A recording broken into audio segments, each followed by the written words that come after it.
All right, so this video is going to help with graphical approach with our annuities. Okay, so give me a sec and I'm going to share my screen. Share. And so the problem that I am going to do is it's like the last one is one similar to one of the last ones in the section 3.3. So this one says use graphical approximation techniques, and they don't do a good job of showing you that. When would an ordinary annuity consisting of quarterly payments of this? So we're going to write that formula out real quick. So we have our 636.6, and that's going to be an annuity regular payments at 4%. So we're going to have 1 plus 4% compounded quarterly. So we have that 4 there as well. And it'll be to the power of 4 times we don't know, divided by the 0.04 over 4. We still have our -1. So there's our formula. Most of you do pretty well with that part. And then it's saying, when will that be worth more than the principal? Compound be worth more than the principals invested at. So 7,200 is invested at 1 plus our rate times our time. So these are our two ideas. And they're asked, like, when are they going to be worth more than the principal approximating? So when it's saying when's one worth more than the other, but really what it's saying is where are they equal, because then one will be worth more before and one will be worth more but after.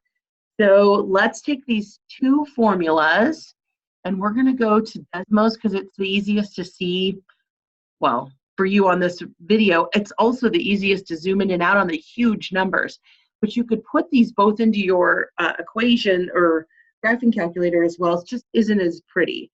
So 636.6, then I'm going to have a parenthesis, and then I'm going to do the top, going to have a 1 plus 0.04 divided by 4 into that parenthesis for the power of 4x. Use an x, okay, instead of the t, so that the graphing calculator will pick up on it. We have our -1, and then on the bottom, oops, I have an extra 1 in there with my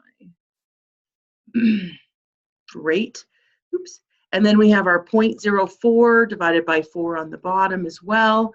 And this whole thing equals y. It's graphing it there for us. And then the next formula is 7200. And then we have our 1 plus our 0.04 x. And again, this equals y.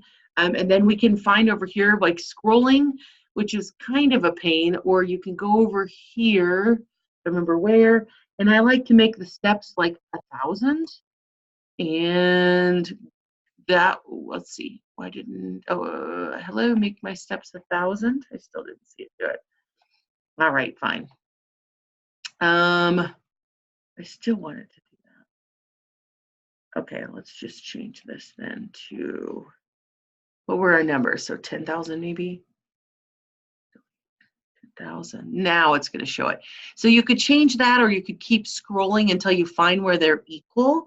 So we're looking for x, like the y would be our money and the x would be our years. So it depends on what they're looking for. But I get 2.996, so about 3.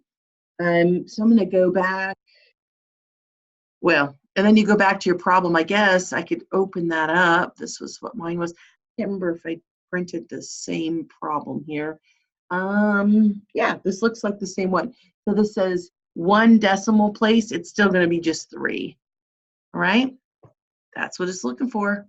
So you still write your formulas out, and then you use your graphing tools to find where they cross. If you're using your calculator, just make your windows go to 10,000. Make it count by 1,000 so you can see where they cross to use the intersection button, okay? Or use desmos.com just because it's super easy to scroll. All right, that was a quick, easy video for you. For those of you struggling with that graphical approach.